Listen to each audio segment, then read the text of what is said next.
Seja muito bem-vindo a mais um Vivendo de Mágica, um programa que te ensina como faturar mais de R$ 5.000 por mês se apresentando como mágico. Eu sou Emerson Rodrigues e hoje nós iremos falar sobre como praticar, treinar, ensaiar e apresentar. Bom, parecem coisas muito parecidas, porém são muito diferentes em vários aspectos. Então, vamos lá. Qual é a maneira correta de se praticar uma mágica? Note que praticar vem antes de treinar. Praticar vem antes de treinar. Ou seja, apesar de serem palavras muito parecidas, elas não significam a mesma coisa. Praticar é o que você faz no momento em que você aprende uma nova mágica. No momento em que você aprende uma nova mágica, é necessário que você se familiarize com, sejam os objetos, sejam a história, o repertório dessa mágica. Então, esse é o momento de praticar. Então, eu geralmente pratico da seguinte maneira. Apesar de eu ser um defensor de que você deve sempre apresentar uma mágica de maneira original, que você deve sempre colocar a sua pitada, o seu saborzinho, o seu tempero pessoal em uma mágica. Quando eu estou aprendendo um número novo, uma mágica nova, eu estou ainda na fase de praticar. Então, como eu estou na fase de praticar, eu gosto de aprender exatamente como o criador daquela mágica ensina, exatamente como a fonte daquela mágica ensina. Então, eu replico, eu copio e replico passo a passo, igual aquela pessoa que está me ensinando, aquele mágico que está me ensinando, aquela fonte que está me ensinando aquela mágica. Eu gosto de praticar até que eu consiga fazer igual o que eu aprendi, ou fazer tão bem quanto aquele que me ensina. Então, essa é a fase de praticar. E a gente pode praticar em qualquer lugar e a qualquer hora. Vou dar um exemplo prático. O empalme de uma moeda. Bom, eu não tenho uma moeda aqui agora comigo, mas eu vou usar então um cartão de crédito, certo? Um empalme, certo? Que eu usei um empalme para depois reproduzir um objeto. Então, no caso, esse é um exemplo de algo que eu consigo praticar em qualquer lugar, a qualquer hora, porque a fase de prática, ela não exige que você precise parar o que você está fazendo. E você pode realmente praticar em qualquer lugar, a qualquer hora, sem ninguém nem saber que você está praticando um número de mágica. Outro exemplo que eu daria é o clássico do empalme de moeda. Você pode dirigir enquanto empalma uma moeda, esse tipo de coisa. Então, você pode, enquanto está vendo televisão, está com seu baralho em mãos. Deixa eu pegar aqui o meu baralho. Eu não tinha pensado em mostrar, mas eu vou mostrar aqui. Então, você está em mãos assistindo televisão e praticando suas técnicas, seus cortes, seu manuseio, certo?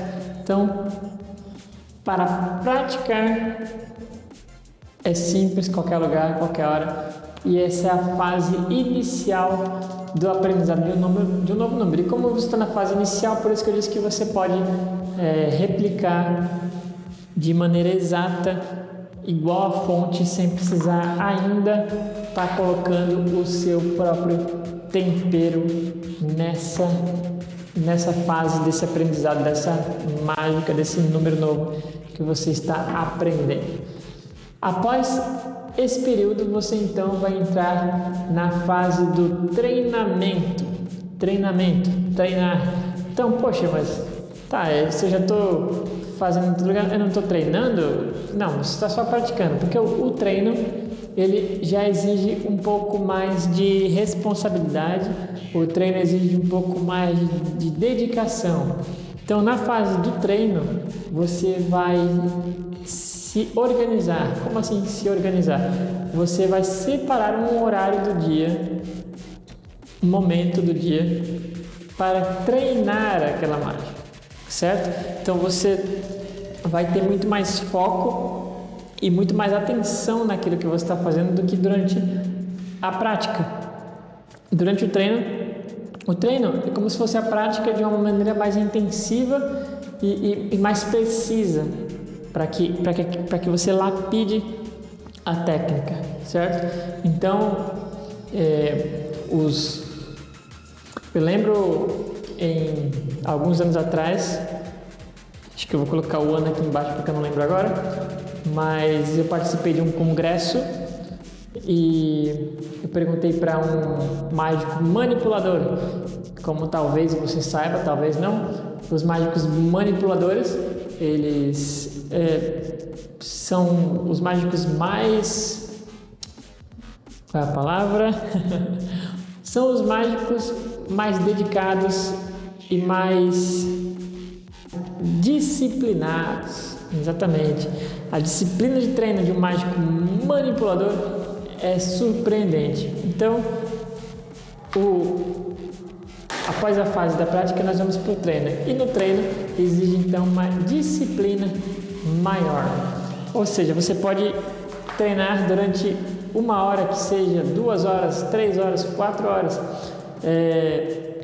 Anos atrás eu perguntei para um desses mágicos manipuladores, agora me sumiu o nome da mente, e ele me disse que ele praticava 6 horas por dia. 6 horas por dia. Teve um outro que me disse que praticava 9 horas por dia.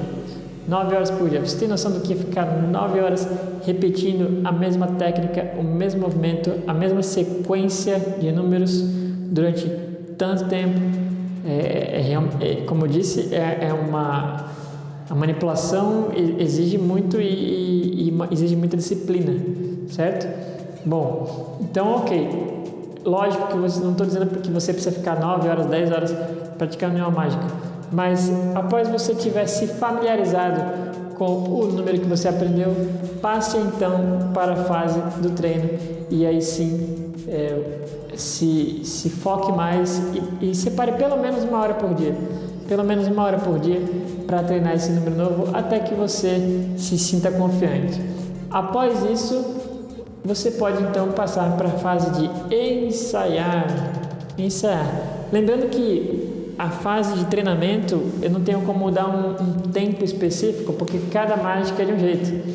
Cada mágica ela exige habilidades, cada mágica vai exigir habilidades diferentes de você.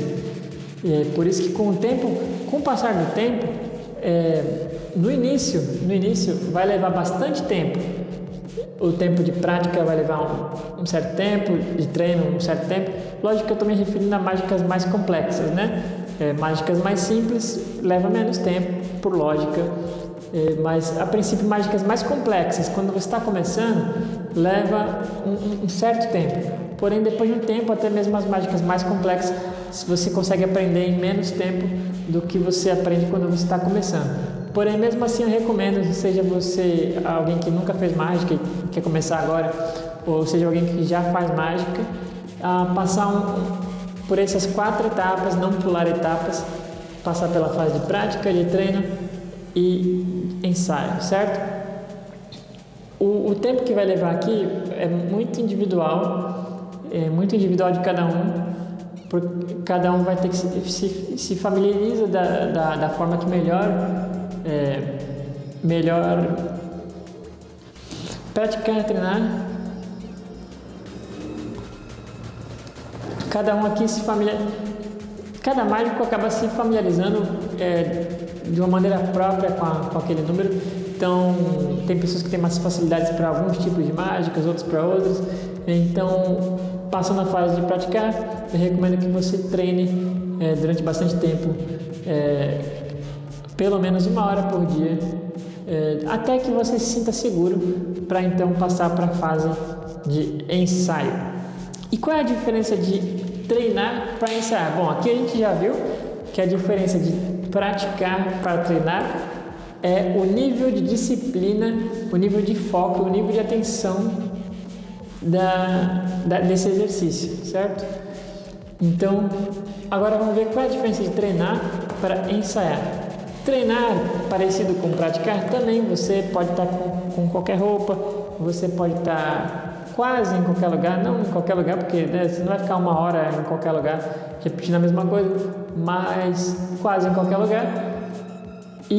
Mas porém ensaiar nem sempre vai depender do que você está ensaiando também, mas nem sempre você vai poder ensaiar em qualquer lugar. Nem sempre você vai poder ensaiar em qualquer lugar. Por quê? Porque o ensaio, ele requer que você recrie o máximo possível uma performance real. Recrie o máximo possível uma performance real. E a gente sabe que, por exemplo, numa performance real você vai estar possivelmente caracterizado.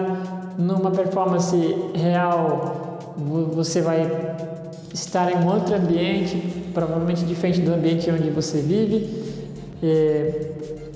Se tiver uma música, você tem que colocar uma música. Se tiver um figurino específico, você tem que colocar um figurino específico. Se precisar de iluminação, você tem que colocar uma iluminação. E você tem que... E o ensaio, ele é essencial antes da fase de apresentação. Porque quem pula a parte do ensaio, geralmente, muitos mágicos vão do treino para apresentação. Eu mesmo já fiz isso muitas vezes. Inclusive, só que é que aí entra, como eu falei, com o tempo você consegue reduzir o tempo de prática, o tempo de treino e o tempo de ensaio. Mas enquanto você não chega lá, é perigosíssimo pular do treino para a apresentação. Porém, isso aqui você não pode, não deve, não pode pular. Não pode. Ensaiar. Por que eu estou dizendo isso? Porque por experiência própria, por muitas vezes ter pulado o ensaio e ido direto do treino para a apresentação, eu passei vergonha. Passei vergonha durante um campeonato. Foi um campeonato muito bacana para minha carreira. Conheci muitas pessoas lá. Porém, passei vergonha por quê? Porque eu sou um mágico ruim? Não, passei vergonha porque eu fui um mágico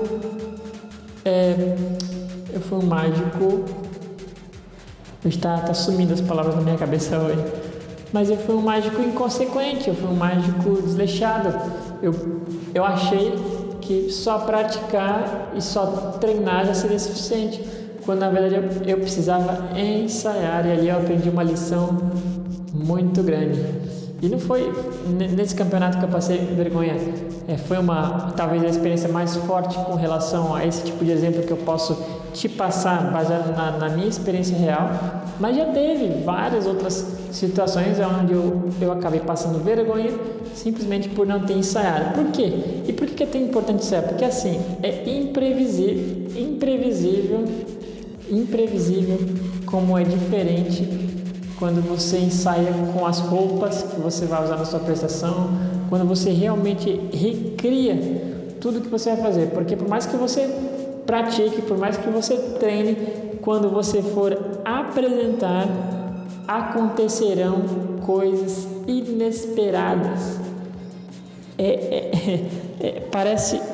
Parece loucura, mas é a mais pura verdade. Não importa o quanto você pare para pensar, tudo que pode acontecer, deixa de acontecer. Se você só praticar, se você só treinar e partir para a apresentação, vai ter coisas que darão errado e você vai ter que se virar para consertar elas no último segundo, por ter pulado essa fase essencial de aprendizado. Ok, dar algumas dicas de ensaio. Bom, além dos fatores óbvios que eu acabei de citar, como, por exemplo, colocar o seu figurino completo, checar o equipamento de som, se for necessário, dependendo da sua performance, recriar ao máximo, detalhe por detalhe, uma situação real de apresentação e, se possível, conseguir pessoas para que assistam a sua performance antes de você apresentá-la para um público real, para um público pagante, porque afinal de contas é para isso que você pratica, que você treina, que você ensaia, para que você se apresente para um público pagante. E como aquele público está te pagando, como você não está ali de graça, como você está ganhando dinheiro para se apresentar, você tem que dar o seu melhor para eles. Então é inadmissível, ainda mais agora que você está aprendendo com alguém que já errou, que você pule alguma dessas etapas e apresente então algo falho, algo ruim para estas pessoas. Bom, você já separou seu figurino, você já preparou o ambiente, você já testou tudo, você já viu a ordem, já anotou a ordem de objetos. O baralho vai no bolso direito, a moeda vai no bolso esquerdo, minha caneta vai no bolso de trás, colocar um paletó, certo? Cada objeto está no seu lugar, sua maleta está certinha, tudo perfeito. Você então está pronto para fazer o seu ensaio. E aí o que você faz? Você coloca um espelho bem grande na sua frente e então começa a praticar. Bom, esse é um conselho muito clássico que praticamente todos os materiais para mágicos iniciantes aconselham, né, que você pratique na frente do espelho e não tem nada de errado, não tem nada de errado de você praticar na frente do espelho, mas eu vou te dar uma dica aqui que é melhor do que se praticar na frente do espelho, e hoje em dia é facílimo de você fazer isso. O seu próprio celular tem uma câmera, então você pode simplesmente pegar o seu celular agora e começar a ensaiar na frente dele. E por que é melhor ensaiar com uma câmera do que ensaiar na frente de um espelho? Seguinte, quando você está praticando um certo movimento na frente de um espelho, o seu olho ele pisca. Ele pisca. Então é muito mais fácil você se ludibriar de que você está fazendo o movimento da maneira correta quando você está praticando na frente de um espelho, certo? Então, lógico que às vezes é mais prático você usar um espelho do que uma câmera, porém, diferente do espelho, a câmera ela não pisca, então quando você for rever a sua gravação, você vai ver detalhadamente se você deixou vazar algum movimento, se o seu truque está aparecendo ou não, se o segredo foi revelado ou não, e se as pessoas que estariam lá poderiam acabar vendo aquilo ou não. Então é muito melhor você ensaiar para então estar pronto para se apresentar, que nem essas mágicas que eu fiz aqui agora. Só quando eu for olhar esta gravação é que eu vou ver se o ângulo estava bom, se não estava e tudo mais, porque a câmera não pisca. É muito mais difícil fazer mágica para a câmera do que fazer ao vivo, porque além do espelho que me atrapalha porque eu pisco, porque eu me guio e eu me ludibrio, a mesma forma quando eu estou próximo de alguém é muito mais fácil de guiar a atenção da pessoa para que ela veja o que eu quero que ela veja, diferentemente de uma câmera onde a imagem pega por completo. Agora sim, se você já praticou, se você já treinou, se você já ensaiou, você está pronto para faturar, para ganhar dinheiro com mágica e fazer a sua apresentação. Bom, como se apresentar? Bom, isso aqui por si só daria uma aula de muitas e muitas horas, mas eu vou dar um breve resumo de como você deve se apresentar. Bom, para você se apresentar como mágico, você deve primeiro adquirir experiência. E por mais contraintuitivo que pareça, para adquirir experiência se apresentando, você só consegue se apresentando. Não existe outra maneira de adquirir experiência se apresentando a não ser se apresentando.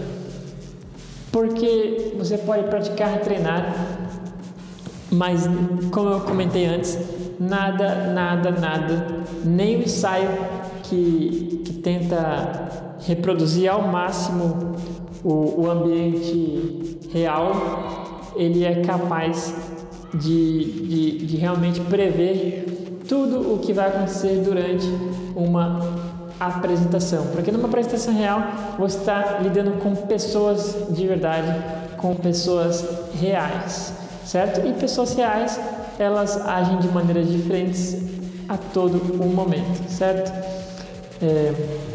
Então, e não só isso, não só uma questão de público, né? O público, logicamente, é um dos fatores mais importantes, mas o ambiente, muitas vezes, ele não é propício para a sua performance. Então, você vai ver que mesmo com todo o ensaio, você acabou ensaiando em um lugar onde você tinha um certo controle, por mais que você estivesse tentando recriar as condições de uma apresentação real, você ainda tinha um certo controle no ensaio. Porém, na apresentação, você tem zero controles. Zero não, exagerei. Não chega a ser zero controle, mas você não tem total controle sobre como e aonde você vai se apresentar. Então, você só consegue realmente pegar a experiência de apresentação se apresentando, ou seja, errando. Só errando muito é que você vai aprendendo. Porém, eu te digo uma coisa: se você ouvir o meu conselho, você praticar, treinar e ensaiar, você vai ter que errar bem menos do que alguém que pula do treino para a apresentação, da prática para a apresentação, ou pior. E o pior é que acontece, o pior é que existe pessoas que não praticam, não treinam, não ensaiam e pulam diretamente para a apresentação. E afinal de contas, o que apresentar, né? O que apresentar vai variar muito de pessoa para pessoa. O que apresentar vai variar muito de pessoa para pessoa, vai variar muito do que você quer. Mais para frente a gente vai entrar em detalhes em cada uma das categorias da mágica com muito mais profundidade, para você poder escolher qual é o seu caminho a perseguir, para você saber então no fim das contas o que você vai apresentar. O importante é que você apresente seja algo que agrade o seu público, algo que respeite o seu público, algo que seja feito para entreter a sua plateia, para encantar a sua plateia, não apenas para que você saia como o superior, para que você seja visto como uma grande pessoa poderosa. Não é essa a intenção. A intenção da mágica é sempre trazer alegria, sempre trazer um momento de encantamento na vida das pessoas. Então, isso é o que você vai apresentar. E para começar, claro, eu recomendo que você apresente os números que você tiver mais familiarizado, aqueles números que você passou mais tempo praticando, treinando e ensaiando. Esses sim são os números que eu recomendo que você utilize na sua primeira apresentação. E principalmente se você já estiver ganhando dinheiro com isso. Não utilize mágicas que você não está confiante, que você não está preparado para fazer durante a sua primeira apresentação, porque você vai se arrepender e você vai lembrar das minhas palavras, tenho certeza. Bom, magicamente apareceu essas coisas escritas aqui. Isso que é bom de ser mágico, mágica acontece de repente. Bom, aqui como você pode ver eu tenho 3 itens. E aqui eu queria mergulhar um pouquinho mais a fundo no que você deve apresentar. Bom, primeiro tópico eu já comentei agora há pouco, é importante que sejam mágicas que você se sente confiante, não apenas compre uma mágica num dia, aprenda uma mágica em um dia e vá apresentar no dia seguinte. Isso vai ser muito ruim, não vai ser bom, não vai ser bom para o seu... Tudo que eu estou falando aqui é pensando em longo prazo, não em curto e médio prazo, ou melhor, não em curto prazo, mas a médio e longo prazo. Por quê? Porque eu quero que você seja contratado não apenas uma vez, eu quero que você seja contratado muitas vezes pela mesma pessoa. Eu quero que você seja contratado muitas vezes por pessoas diferentes também. Então é o seguinte, se você acabar optando por escolher mágicas que você não treinou, não praticou no ensino, não está familiarizado, as chances são de que você não vai ser contratado novamente por aquela família, ou se talvez até aquela família te contrate porque criou um vínculo de amizade ali, ela pode até, quando lembrar de um mágico, lembrar de você e te chamar de novo, mas você vai perceber que ninguém mais da festa que estava lá te assistindo, que poderia também te chamar, acabou não te chamando. Então eu quero que você evite isso, apresentando números em que você realmente está pronto para apresentá-los. E, bom, que outros tipos de mágicas você deve apresentar? Você deve apresentar mágicas que sejam adequadas ao ambiente. Isso parece óbvio e é óbvio, porém precisa ser lembrado novamente, porque eu já vi dezenas de vezes mágicos apresentando mágicas inadequadas para o ambiente. Então, se você está num buffet infantil, separe um repertório X. Se você está em um restaurante, separe um repertório Y. Se você vai se apresentar numa casa familiar, na sala de uma casa familiar, faça o repertório M. Se você vai se apresentar no quintal de uma casa que venta, repertório W. Se você vai se apresentar num salão, que é diferente de buffet infantil, é parecido, mas diferente, um salão de prédio, faça diferente também. Então sempre lembre-se das condições em que você vai estar e apresente mágicas adequadas àquele ambiente, certo? Faça mágicas adequadas ao perfil do público. Outra coisa que parece óbvia e é óbvia, mas que eu preciso salientar, porque eu já vi dezenas de vezes mágicos apresentando mágicas, fazendo mágicas que não são adequadas ao perfil do público. Coisas óbvias, como por exemplo, fazer uma mágica que envolve fogo, uma mágica que envolve furar o corpo ou engolir algo na frente de crianças, por exemplo. Então, isso é lógico que eu estou dando aqui o exemplo mais radical, mas existem vários outros exemplos de mágicas que podem ser inadequadas ao perfil do público. Se o público é um público mais conservador que seja, você vai lá e vai fazer piadas inadequadas, esse tipo de coisa. Então você tem que saber, você tem que antes investigar, você tem que tatear e tudo isso é para que você possa se preparar da melhor maneira possível. Então, se você usar números que você está acostumado com eles, está familiarizado, se você separar mágicas adequadas ao ambiente, mágicas adequadas ao perfil do público, e muito, muito importante, essencial, mágicas participativas, você tem que incluir. Talvez você não goste, eu não sei, talvez você não seja às vezes um mágico muito comunicativo, talvez você seja um mágico mais tradicional que gosta de trabalhar com músicas no fundo, mas pelo menos coloque algumas mágicas que sejam participativas, que envolvam quem te contratou, que envolvam talvez, se for uma mágica infantil, o aniversariante, os pais do aniversariante. E por que você deve fazer tudo isso? Porque estas são as mágicas, eu vou escrever até aqui, estas são as mágicas que vão fazer você ser contratado. De novo e de novo e de novo. Então é isso, você vai ser contratado. Se você fizer isso de novo e de novo e de novo.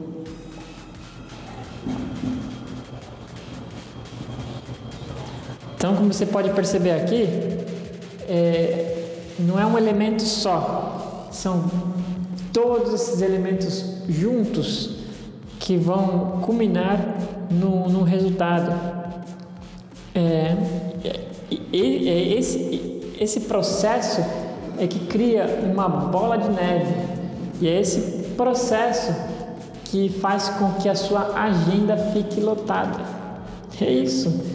Esse processo é das etapas, é um processo muito grande. Isso aqui é um resumo de um dos processos principais, mas se você der atenção, talvez só isso aqui, você já vai ver um crescimento exponencial na quantidade de shows que você faz ao longo dos meses, ao longo dos anos. Recapitulando: praticar, treinar, ensaiar, apresentar. Apresentar o quê? Mágicas que você esteja familiarizado com elas, mágicas adequadas ao ambiente, mágicas adequadas ao perfil do público, mágicas participativas, para que você seja contratado de novo e se torne muito, muito fácil de você faturar mais de R$5.000 por mês se apresentando com mágica. Este foi mais um episódio do Vivendo de Mágica. Se você curtiu, deixe o seu comentário aqui embaixo, eu vou adorar ouvir o que você achou deste episódio. Deixe uma curtida, compartilhe esse conteúdo com alguém que conhece, que gosta de mágica, que você acha que vai poder se beneficiar com esse conteúdo. E é isso, eu sou Emerson Rodrigues e até a próxima. Tchau!